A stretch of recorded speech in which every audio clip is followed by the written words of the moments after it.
Puwede mo bang kaibiganin ang ex mo na nanloko sa'yo?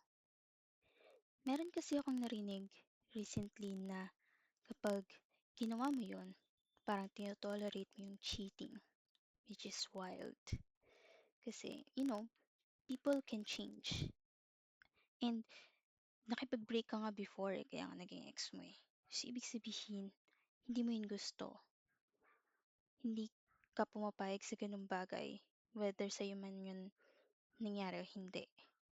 And may times naman na yung mga taong nanloloko is nare-realize nila na mali yun, nagma-mature sila, at nagiging seryoso sa relationship.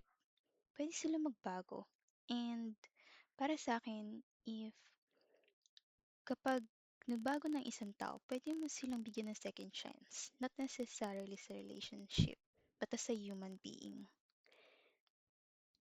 Um, Pwede mo silang maging kaibigan ulit kasi ina-acknowledge mo na nagkaroon sila ng changes na ginawa nila yun sa buhay nila na pinili nila na na gawin yung tama this time. So I think wala namang masama dun.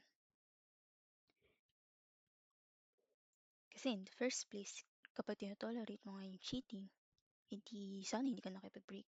Or sana ginantihan mo yung ah, jowa mo that time na nag-cheat ka din, di ba? Ayun, yun lang naman. If kino-continue nila yung pag-cheat nila sa partner nila, I don't think na gugustuhin mo silang maging kaibigan. Kasi ginagawa pa rin nila yung isang bagay na nakasakit sa'yo. Na-experience nyo na bang maging kaibigan ulit yung ex nyo na nag-cheat sa inyo? Ano masasabi nyo? Yun lang yung random thought ko for today.